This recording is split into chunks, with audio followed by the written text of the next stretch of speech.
Bonsoir à toutes et à tous. Merci beaucoup de votre présence si nombreux pour cette nouvelle rencontre au Café de la Librairie où j'ai le grand plaisir ce soir d'accueillir Riyad Satouf. Alors bonsoir et merci beaucoup de votre venue à Dialogue ce soir. Merci de votre invitation. Alors, avant tout, quelques mots pour vous présenter. Vous êtes auteur et dessinateur de bande dessinée, mais aussi réalisateur. Vous avez réalisé notamment le film Les Beaux Gosses. Vous avez publié de nombreux albums, parmi lesquels on peut citer La vie secrète des jeunes, Le manuel du puceau ou encore Retour au collège, dans lesquels vous explorez avec un œil acéré les méandres de l'adolescence.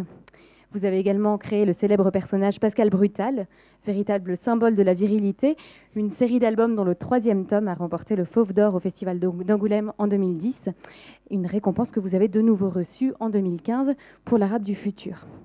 Depuis 2014, vous dessinez également chaque semaine les cahiers d'Esther dans l'Obs, d'après les histoires vraies d'Esther A qu'elle vous raconte depuis ses 10 ans.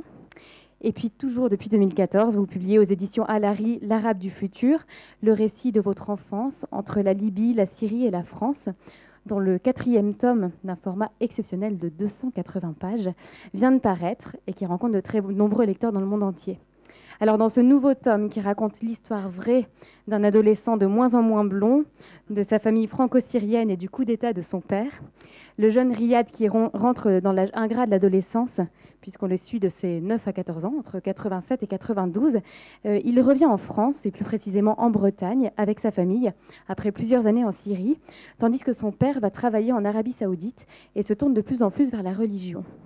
Alors, comme dans les précédents volumes, on navigue entre humour et gravité, avec une part toutefois plus dramatique dans ce 4e volume, et une révélation dans les dernières pages, le coup d'état du père, dont on ne dira rien, et qui est en quelque sorte un véritable secret de famille. Alors, quelle est l'importance de cet événement dans la naissance de ce récit sur votre enfance, et qu'est-ce qui a rendu possible pour vous l'écriture de l'Arabe du futur, plus de 20 ans après? Merci pour ce résumé très impressionnant. C'était hyper bien. Eh bien, il est vrai que quand je me suis lancé dans l'écriture de l'Arabe du futur, c'était pour raconter une histoire qui est complète en fait dans ma tête. Je sais où je vais terminer. C'était aussi parce que l'histoire s'était terminée que je me sentais prêt à la raconter. Alors évidemment, sans parler des événements, je peux pas vous en dire plus. Je préfère qu'on le découvre dans les livres. Mais c'est vrai que c'est un projet, l'Arabe du futur, autour duquel j'ai tourné pendant très longtemps. J'ai commencé à écrire des choses autour de ce projet. Vraiment, quand j'étais étudiant en art appliqué, alors il y a une exposition en ce moment à Paris, à la BPI du Centre Pompidou, où ils ont retrouvé des dessins que je faisais au lycée, aux arts appliqués, où j'essayais déjà de dessiner des trucs en Syrie, etc., pour les retrouver dans le catalogue, qui d'ailleurs il est quelque part par là. Donc c'est vraiment un projet. J'ai toujours été persuadé qu'il y avait une bonne histoire à raconter avec tous ces événements et tous ces personnages que j'avais pu croiser. Et voilà, il s'est trouvé qu'à un moment, eh bien, oui, j'ai fait un premier film qui a marché et qui s'appelait Les Beaux Gosses. J'ai fait un second film que vous n'avez pas cité d'ailleurs, parce que non, mais c'est pas de votre faute. Il est vrai qu'il n'a pas du tout marché. C'était un énorme four. Et en fait, suite à cet échec hallucinant, en fait, j'avais du temps libre un peu. J'avais une petite traversée du désert, comme le général de Gaulle. Et donc, c'est à ce moment-là que je me suis dit, bon, c'est le moment de faire ce projet de livre autour duquel tu tournes depuis longtemps. En plus, comme je sentais bien que j'allais bientôt avoir 40 ans. Et je trouvais ça un peu déprimant de ne pas avoir fait ce livre avant d'avoir 40 ans. Voilà. C'était un truc personnel. Enfin, c'était dans ma tête, en fait. Je me suis dit, je vais pas quand même traîner ce truc-là toute ma vie. Et voilà, je me suis lancé là-dedans. Et c'est vrai que comme j'ai commencé à faire ce livre juste après un échec terrible, mon téléphone sonnait plus, j'avais plus d'amis, enfin mes copains. Là, j'ai bien compté les gens qui m'ont envoyé des petits messages en me disant courage, ça doit être dur. Mais il n'y en avait pas eu beaucoup, en fait. Donc je me suis lancé à faire cette bande dessinée. Et vraiment, je pensais pas que ça aurait un tel succès, j'avoue. C'était très étonnant. Ça a marché tout de suite. J'ai eu un lectorat très large tout de suite de gens très différents, de tous âges, des gens qui lisent pas forcément de bande dessinée, etc. Et d'un seul coup, j'ai été complètement consolé de ma mauvaise expérience dans le cinéma. Alors, ça m'a surtout rappelé que la chose qui me passionnait le plus au monde depuis que j'étais petit, c'est de raconter des histoires en dessin. Et donc j'ai retrouvé ça et maintenant je suis pas prêt de le requitter. Je ne crois pas. Alors avec l'Arabe du futur, c'est donc votre propre histoire que vous nous racontez. Vous nous plongez dans l'histoire et la trajectoire de votre famille, mise en parallèle avec un contexte historique et politique, en y ajoutant le regard de l'enfant que vous étiez. Alors comment est-ce qu'on parvient à écrire sur sa famille sans indulgence et en étant le plus réaliste possible? Alors après, c'est vrai que j'ai choisi dans l'Arabe du futur le point de vue, entre guillemets, d'un certain humour. C'est-à-dire, j'essaie toujours de tourner les scènes de manière à ce qu'elles puissent éventuellement provoquer le rire. Alors c'est vrai que dans la réalité, c'était pas toujours drôle comme ça. Mais je me dis, bon, pour rendre plus digeste l'histoire, je rajoute une petite part d'humour. Je montre les personnages de manière un peu, comment dire, expressive. Je leur fais des têtes un peu. Après, c'est comme ça que je vois les choses aussi. Donc, il était important pour moi, quand j'ai commencé cette histoire, d'être honnête avec mes souvenirs aussi et d'être sans pitié. Euh, Personnellement, j'ai horreur des livres autobiographiques ou des livres qui racontent, où les gens se racontent eux-mêmes, parce que je trouve souvent qu'ils sont très indulgents avec eux-mêmes et on voit tout de suite les choses les sujets que les auteurs refusent d'aborder ou évitent d'aborder. Alors déjà, surtout en bande dessinée, je trouve souvent que les auteurs de BD qui se dessinent, ils se dessinent beaucoup trop beaux, enfin plus beaux qu'ils ne sont en vrai. Et vous remarquerez d'ailleurs, j'ai même pas besoin de vous dire des noms en particulier, parce que si vous regardez la tête des auteurs tels qu'ils sont en vrai et comment ils se dessinent, en général, vous faites, hein, ça fait un drôle. Et donc moi, je sais que c'était un truc un complexe que j'avais avec mes livres. J'avais peur justement qu'on regarde mes bonhommes et qu'on se dise, putain, mais c'est de la sale gueule qu'il a là, il se dessine comme ça. Et donc j'avoue que ça, j'ai tourné autour du problème parce que ça m'emmerdait vraiment, m'embêtait vraiment, pardon. Et en fait, je me suis souvenu que quand j'étais tout petit, j'étais ultra beau. Et en fait, j'avoue que c'est le truc qui a tout décoincé. Et je me suis dit, mais c'est vrai, en fait, je passais mon temps à recevoir des compliments des autres, des gens, des adultes, les femmes me touchaient les cheveux, etc. Et donc, voilà, j'avais plus du tout peur de me montrer trop beau, puisque j'étais en effet sublime. Donc voilà, c'est ce qui a tout déclenché. Et là, les tomes passants, c'est vrai que j'ai commencé la série en étant un petit elfe somptueux, et là, je suis en train de me transformer en troll dans les derniers albums. Et donc, j'avoue que j'étais angoissé à l'idée de me dire, est-ce que, bon, je suis en train de perdre mes cheveux blonds dans les albums, est-ce que je vais perdre aussi mes lecteurs? Et heureusement, non, ils ont quand même suivi. Mais ça m'est arrivé très souvent dans des librairies. Enfin, je me rappelle particulièrement d'une fois où c'était à Chambéry. Une femme fait la queue et me regarde avec des yeux extrêmement noirs tout du long de la queue. Je me dis qu'est-ce qu'elle veut et tout. Elle arrive. Et elle avait le livre comme ça. Elle plaisantait pas du tout. Elle était avec le tome 1. Elle regarde comme ça, puis elle me regarde. Elle fait, vous êtes pas blond. Comme si, en fait, elle avait cru quelque chose. Elle s'attendait sans doute à rencontrer Owen Wilson ou je sais pas, quelqu'un qui était vraiment. Et elle était vraiment blessée. Et je me suis dit, voilà, ça faisait partie d'une des peurs que j'avais avec cette histoire. Je me disais, le moment où je vais devenir moche, comment ça va se passer avec mes lecteurs, quoi. Mais cette représentation de soi, c'est compliqué quand on se dessine, etc. Il y a des auteurs qui se dessinent souvent aussi un peu trop laids, un peu trop moches par rapport à ce qu'ils sont, ou un peu trop beaux. Mais c'est difficile de trouver un juste milieu correct et acceptable, je trouve. Oui, il y a cette question du dessin, puisque le récit se fait aussi beaucoup par le dessin. Et puis, il y a la question de ce qu'on peut dire, de ce qu'on ne peut pas dire. Oui, c'est vrai, comment être au plus près de la réalité. Je me suis perdu dans mon monologue. Non, mais c'est... et comment est-ce qu'on fait face à ça? Est-ce qu'il y a des limites à ne pas franchir ou est-ce qu'au contraire, il faut les franchir? J'ai essayé de raconter les choses telles que je les avais vécues. Que je sais pas comment. Après, j'ai centré le livre sur le rapport entre un enfant et son père et l'admiration que pouvait avoir un enfant pour le père. Donc je me suis dit, bon voilà, mon père, il était raciste, antisémite, xénophobe, fasciné par les dictateurs, son idole était Saddam Hussein, etc. Donc déjà, je me suis dit, j'avais quand même un personnage un peu exceptionnel qu'on rencontre pas tous les jours. Même si je pense que chacun dans sa famille, on a un tonton relou qui dit des trucs un peu excessifs de temps en temps quand il est un peu bourré. Mais voilà, je me suis dit, bon, et je vais quand même raconter ce que ça a fait que de grandir avec un personnage comme ça, et qu'en même temps, d'essayer de le rendre aussi touchant par certains aspects, parce que c'était comme ça dans la vie. et comment, en tant qu'enfant, on finit par prendre conscience au bout d'un moment des énormités qui peut raconter au fur et à mesure du temps, comment on se construit par rapport à ça. Et c'est vrai que j'ai jamais eu tellement de crainte. Alors parfois, il y avait certains sujets où j'avais un petit peu, je sentais que c'était délicat pour moi de les approcher. Et en général, quand je sentais ça, c'était toujours le truc que je me disais, bon, là, c'est absolument ça qu'il faut que tu racontes. Ça, c'est comme quand on passe un détecteur de trucs radioactifs et que ça fait... On sait qu'il y a un truc en dessous. Et que c'est ce truc-là qu'il faut chercher parce que c'est le truc qui nous met mal à l'aise. Voilà. C'est le processus que j'ai mis en œuvre, mais j'essayais pas trop d'intellectualiser non plus. Voilà, je me suis dit, je vais emmener le lecteur dans un récit de voyage. Je voulais vraiment raconter un livre d'aventure, en fait, avant que ce soit un récit autobiographique.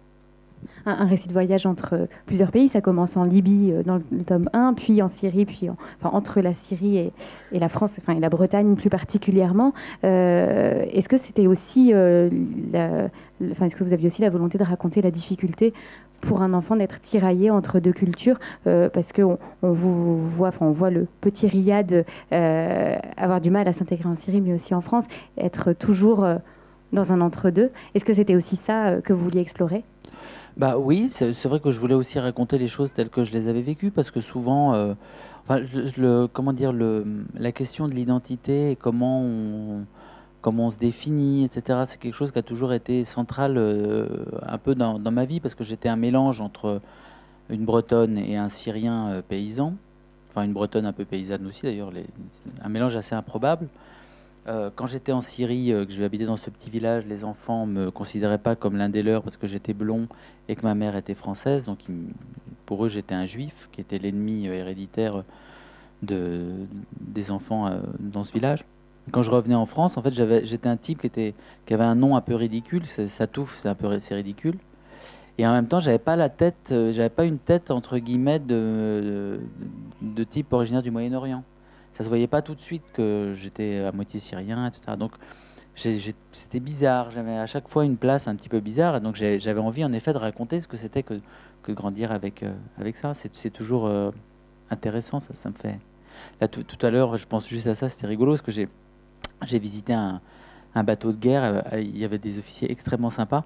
Et à un moment, il avait amené sur la table, il avait amené tout un ensemble de trucs d'apéritifs. Et donc, très gentil, et vraiment c'était super.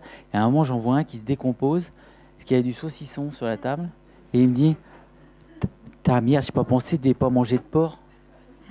Enfin, je dis non, mais si, bien sûr, aucun. Mais c'est vrai que ce genre de petits trucs, à la fois, ça vous, comment dire, c'est des questionnements auxquels j'ai été confronté tout le temps. Et en Syrie, c'était pareil. On a peur ou de me blesser ou de pas. Donc, je trouve ça très intéressant de raconter vraiment ce que ça fait d'être au milieu de ces questions, parce que les réponses que je lis ou que je trouve ou dans les médias ou dans d'autres livres. Je ne m'y identifiais jamais, en fait. Voilà aussi. Je voulais raconter ma vision des choses. Mais ce qui vous a donné une place d'observateur incomparable, finalement. Bah, le fait d'être toujours un petit peu exclu fait qu'on observe le groupe, peut-être un peu. Voilà, c'est vrai. C'est possible aussi. En tout cas, ça m'intéressait beaucoup. À chaque fois, je voyais que quand j'étais pas accepté par les autres, j'essayais de regarder et tu sais, c'est comme dans les documentaires animaliers. Quand je sais pas si vous avez déjà vu les trucs sur les singes. Il y a toujours un groupe de singes et puis il y a il y a le mâle alpha et puis il y a le singe oméga, je crois que c'est le dernier qui arrive et qui sait pas trop comment s'intégrer dans le groupe. Donc il reste aux abords du territoire et il observe les autres, comment ils font pour essayer de voir qui est le chef, qu'est-ce qu'il fait, etc. Moi j'étais un petit peu comme ça. Voilà. Alors, vous l'avez dit, donc au centre de cette série L'Arabe du futur, il y a le personnage de votre père, et ça parle beaucoup aussi de la fascination du fils pour le père, une fascination qui est vraiment présente dans les premiers tomes, qui vacille franchement dans le quatrième tome avec... Pas trop spoiler. Hein. Non, j'en dis pas trop, mais c'est une des questions du quatrième tome. Alors que le personnage... Qui a lu le tome 4 ? Qui ne l'a pas lu ? Ah ! Je juste dis que ça vacillait. Excusez-moi, je vous ai interrompu. Vous dites... Non, non, mais... alors, le père, pourtant, il n'a pas changé fondamentalement. Depuis le début de la série, il tient des propos antisémites, racistes, il est très nationaliste. En même temps, il est moderne, diplômé de la Sorbonne. Et par contre, dans ce 4e tome, je ne vais pas en dire trop, mais on peut dire que sa place dans la famille évolue un petit peu. Et qu'il y a quand même des événements du monde qui vont le bouleverser. On peut en parler, ça. Est-ce qu'on peut parler de la guerre du Koweït Non, ou pas? en fait, c'est vrai que en fait, mon père était, était fasciné par Saddam Hussein. Et c'est vrai qu'en fait, ce qu'il adorait chez Saddam Hussein, il adorait les dictateurs, il adorait Kadhafi, il adorait Hafez el-Assad aussi. Mais alors, ce qu'il aimait pas trop chez Kadhafi, c'est que Kadhafi était quand même complètement cinglé. Et on pouvait le voir tout de suite, quoi, qu'il était cinglé. C'est-à-dire, on pouvait pas lui trouver des excuses en se disant il est pas, peut-être qu'il est pas mal quand même, parce qu'il faisait vraiment des lois complètement aberrantes et de cinglés complètement cinglés. Hafez el-Assad, il l'aimait bien, mais il était alaouite, c'est-à-dire qu'il n'était pas il n'était pas sunnite comme lui. Et donc il l'admirait aussi par sa capacité à avoir réussi à diriger la Syrie de la façon dont il l'avait fait. Mais celui qu'il admirait vraiment par-dessus tout, c'était Saddam Hussein, parce qu'il était sunnite. Et que Saddam Hussein avait des origines qui étaient comme les siennes, c'est-à-dire qu'il venait d'un petit village pauvre, paumé, etc. Il avait été maltraité par les enfants du village, il s'était enfui de son village et avait réussi à apprendre à lire et à écrire. Et c'était l'école qui lui avait tout donné. Et grâce à cette éducation, il avait finalement réussi à faire un coup d'État et à avoir le pouvoir. Donc c'est vrai que mon père admirait ça et il avait vraiment le fantasme un jour de faire un coup d'État. Il pensait qu'un jour ça arriverait. Quand on passait, je me rappelle, on passait à côté d'une maison de la radio. Même en France, la maison de la radio à Paris, vous voyez le grand bâtiment, il disait, tu vois, tu vas là, tu vas avec 10 personnes, avec des mitraillettes. Et tu prends les studios et tu dis que tu as pris ça y est, tout le pays à toi là. Il suffit de. Il avait toute la logique de. Et alors je fais souvent inviter à France Inter ou à Radio France. À chaque fois que j'y vais, je me dis, je pourrais faire un coup d'état là. C'est assez marrant quoi. Enfin, c'est assez marrant, c'est dramatique hein, bien sûr, mais et donc c'est vrai que il avait une fascination pour Saddam Hussein, donc il a suivi son parcours, et donc toute la guerre du Golfe, l'invasion du Koweït, etc. Pour mon père, c'était un grand acte de politique étrangère. Il était certain que les Américains jamais n'oseraient rétorquer à Saddam par rapport à ça. Je suis extrêmement curieux d'une chose, comment vous traduisez Riyad Satouf en langue des signes? Elle ne peut pas vous répondre parce qu'on peut traduire. On épelle, sauf si vous avez un signe. Ah ouais, d'accord. Et parce qu'on peut choisir un signe. Oui. Enfin, c'est nous qui le choisissons ou c'est vous qui C'est le les personnes sourdes en général plutôt. Ah, et alors comment vous m'appelleriez? Il faut demander à Laetitia. J'ai pas encore de nom à vous proposer, désolé. Mais ça va venir. Hein. D'accord, Peut-être à la très fin de bien. la rencontre. Alors, le personnage de votre mère, on n'en a pas parlé, on ne va pas en parler trop pour ne D'accord. rien révéler, mais quand même un tout petit peu. Il y a quand même un moment, enfin pendant très longtemps, elle reste silencieuse, et puis il y a un moment où elle Vous avez commence vraiment à envie de parler de ce s'affirmer. qui se passe dans ce tome 4 hein. Non, j'ai pas dit à quel moment, c'est peut-être dans le 3. Qu'est-ce qui fait qu'elle reste silencieuse si longtemps, selon En fait, vous? le personnage de la mère, c'est vrai qu'il était... En fait, je l'ai décrit comme moi, je l'ai vécu. C'est que je pense que quand j'étais enfant, pour moi, ma mère, c'était un peu une partie de moi. Je crois que quand on est un petit enfant, on se rend pas vraiment... Bon, moi, je me rendais pas compte, je vais pas parler en généralité, mais c'était comme si j'étais un satellite d'elle et que finalement, mon père était là pour nous embêter, en fait. C'est-à-dire, il m'embêtait au quotidien. Il faisait des trucs, mais dans les faits, j'aurais très bien pu me passer de mon père. Je sentais bien parce que j'étais un morceau de ma mère, en fait. Et au fur et à mesure du temps, je me suis rendu compte que voilà, elle n'était pas moi et que je n'étais pas elle. Et dans les faits, j'ai commencé à m'intéresser un peu à elle. Je m'intéressais surtout à mon père qui, lui, me dérangeait beaucoup plus dans ses agissements, dans ses paroles, etc. Et ma mère, au départ, était fascinée par l'argent. Comme mon père, il rêvait de devenir millionnaire, en fait. Enfin, comme beaucoup de gens, je pense. On a beau dire tout le monde a envie d'être un peu plus riche que ce qu'il n'est, je pense en général. En tout cas, même mon père, lui, était obsédé par le pognon. Et ma mère rêvait enfin espérait qu'un jour il devienne très riche. Ça aurait pu arriver dans les faits. Donc elle le suivait dans ses pérégrinations, et surtout, c'était pas du tout une femme comme on peut l'imaginer, peut-être une héroïne féministe, etc. Pas du tout. C'était une femme au foyer. Elle avait arrêté de travailler pour s'occuper de ses enfants. Elle était très traditionnelle à l'ancienne, quoi, vraiment. Et en effet, à un moment, les choses ont un peu évolué. Je vous laisserai le découvrir dans le tome 4. Mais voilà, c'était un long processus qui est venu surtout par le fait que, avec des problèmes de pognon. Voilà, je crois que c'était le pognon. Le fait de ne pas gagner assez d'argent, de ne pas avoir assez de moyens de vivre, d'avoir besoin de se mettre à travailler. Voilà. Un truc assez classique, en fait. Il y a une autre question importante dans l'Arabe du futur, c'est celle que vous aviez d'ailleurs déjà abordée dans d'autres bandes dessinées, c'est celle de la virilité et des nombreuses injonctions que le petit garçon doit respecter pour être considéré comme un homme, que ce soit en Syrie ou en France, mais avec des conceptions du masculin très différentes. Comment est-ce qu'on fait face à ce conflit, et en particulier à l'adolescence? C'est assez marrant parce que moi, dans les faits, je trouvais pas ça si différent, la façon d'être un homme en Syrie et en France. En fait, il se passait, c'est-à-dire, pour être accepté par les garçons en Syrie, il fallait aimer le foot, par exemple, aimer les jeux de guerre, la bagarre, etc. Et éventuellement insulter les filles quand il y en avait qui passaient, parce qu'elles n'étaient pas mariées. Et en France, je dois admettre que c'était pas si éloigné que ça du...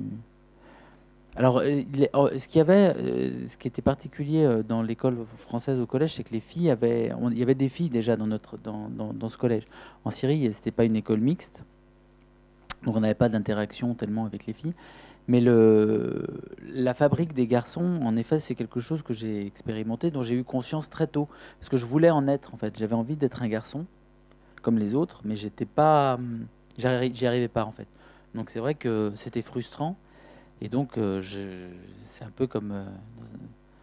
je suis sorti de la matrice. À un moment, je me suis dit... et je me suis mis à détester les mecs qui voulaient être des mecs, etc. Et à détester aussi les filles qui aimaient les mecs qui voulaient être des mecs. Enfin, je détestais tout le monde, ce qui fait qu'au bout d'un moment, j'étais un peu solitaire et je me suis dirigé vers la BD, en fait.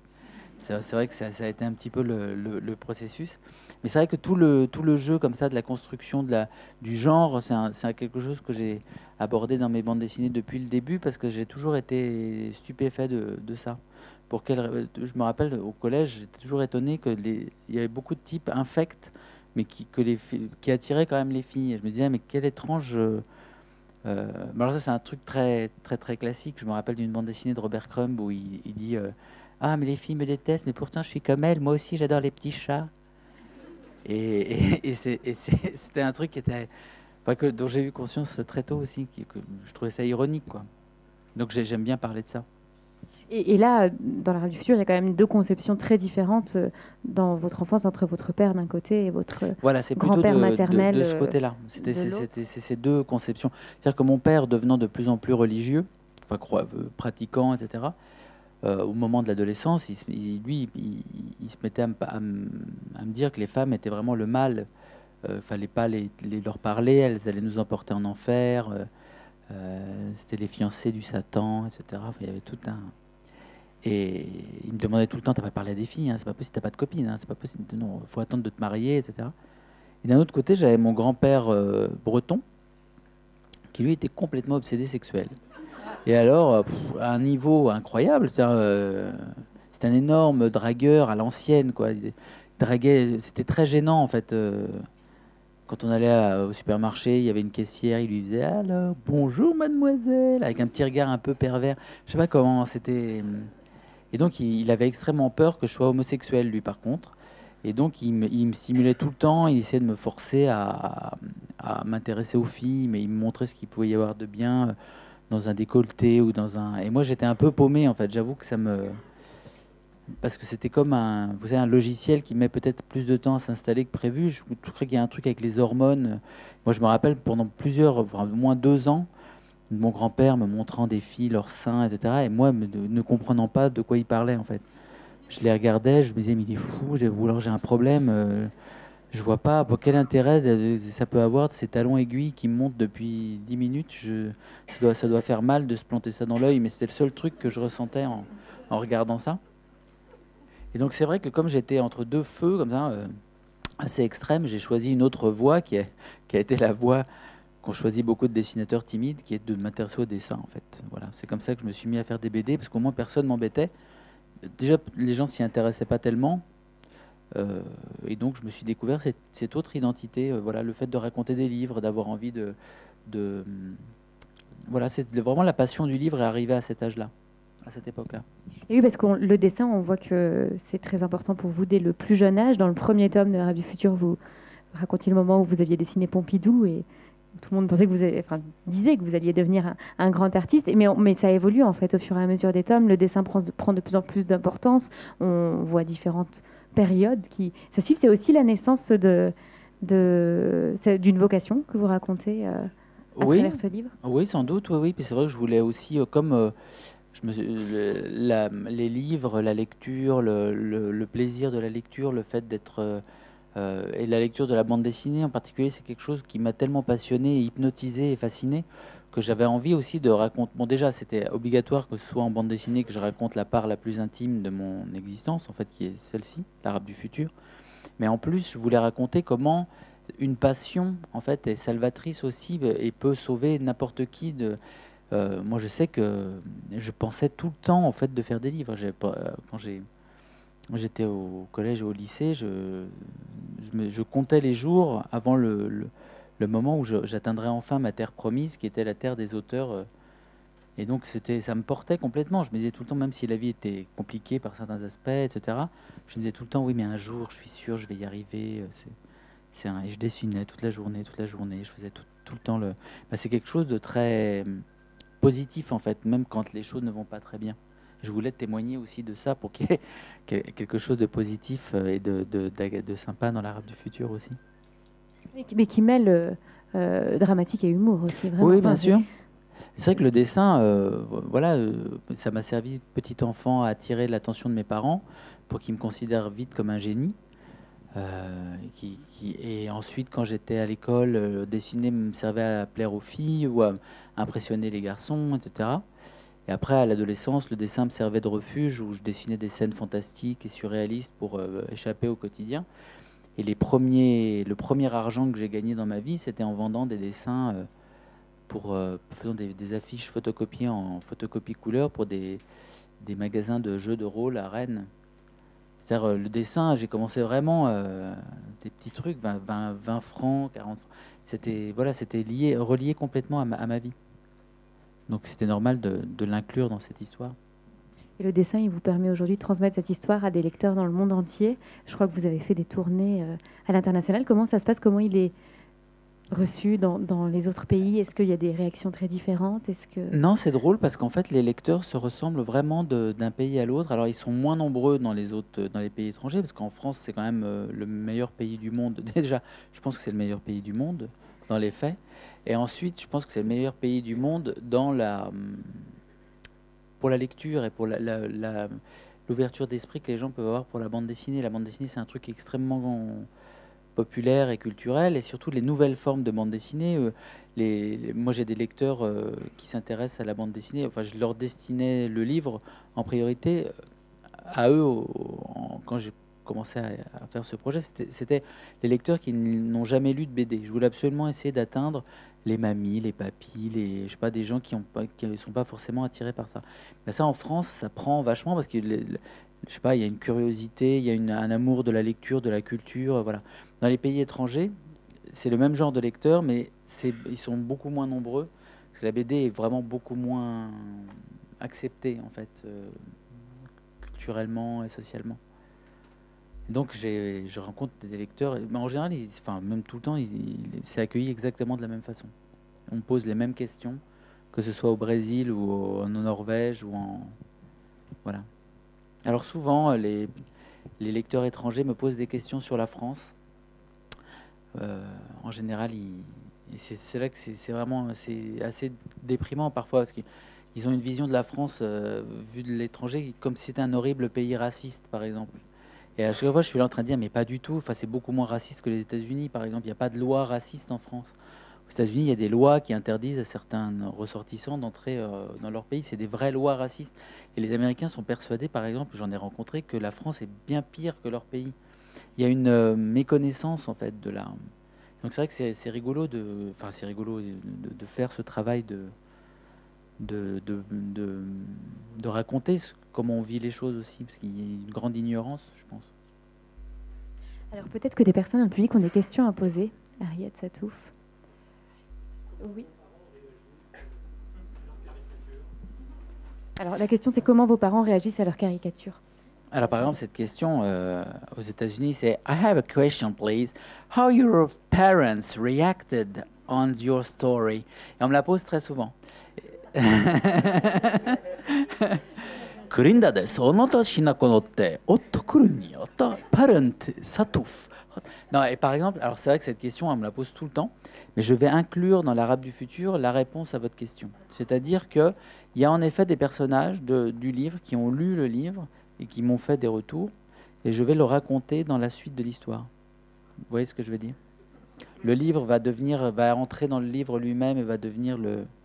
Comme ça, c'est la réponse que je donne en général pour éviter de répondre à la question. Mais elle est vraie, c'est-à-dire que je vais...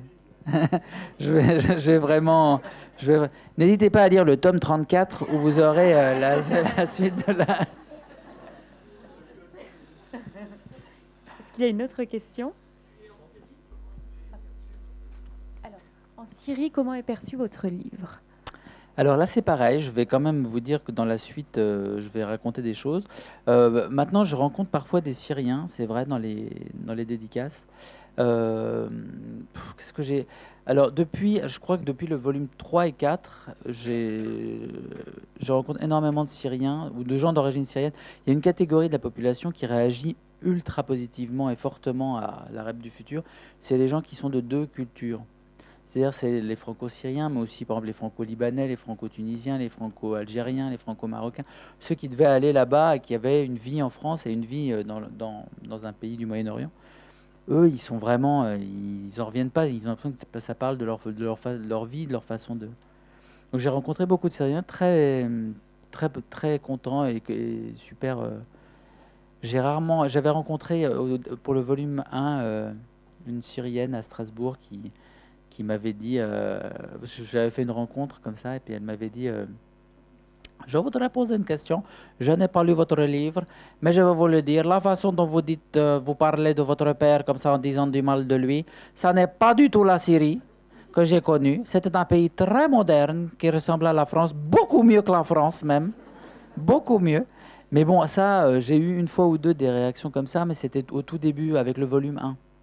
Et maintenant, avec le volume 4, pas du tout. L'histoire avançant, les gens comprennent l'ampleur de la... Enfin, l'ampleur, disons, oui, je suis extrêmement modeste, ils comprennent l'ampleur de mon œuvre. Ils voient où ça va, en fait. Il y a des... Mais j'ai des anecdotes assez marrantes, mais que je raconterai dans la suite.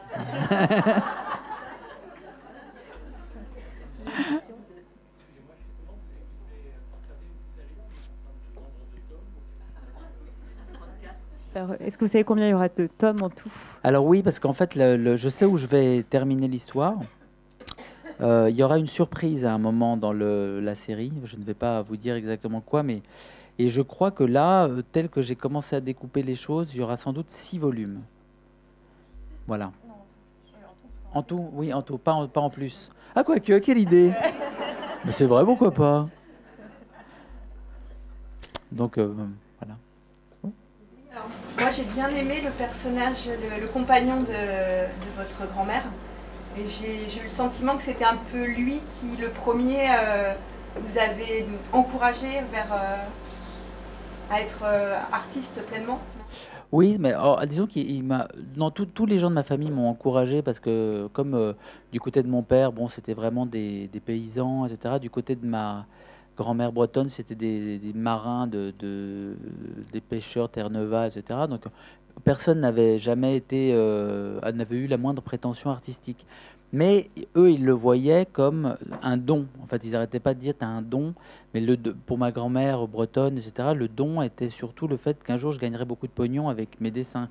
Elle disait tout le temps, tu as les mains en or, tu as de l'or dans les mains. Elle était persuadée que voilà, c'était surtout un truc qui allait me permettre de ne pas finir SDF. C'était sa grande peur. Et donc, mais mon beau grand-père, donc l'homme avec qui elle s'était remariée, lui, en effet, il avait expérimenté des choses. Parce qu'il avait été figurant dans un film extrêmement célèbre de l'histoire du cinéma. Je vous laisserai le découvrir dans le livre, mais il avait rencontré un réalisateur ultra célèbre, etc., qu'il avait fréquenté au quotidien. Et donc, il m'avait apporté, comment dire, un regard de l'intérieur sur un processus créatif. Je ne sais pas comment. Il me parlait de comment ce réalisateur travaillait, ce qu'il faisait, comment il faisait des siestes, ou je sais pas quoi, comment il picolait le soir, il fumait des cigares, il prenait pas de douche, enfin des trucs comme ça. Et les problèmes qu'il avait dans son film, comment il n'arrivait pas à expliquer ses idées aux gens, que tout le monde.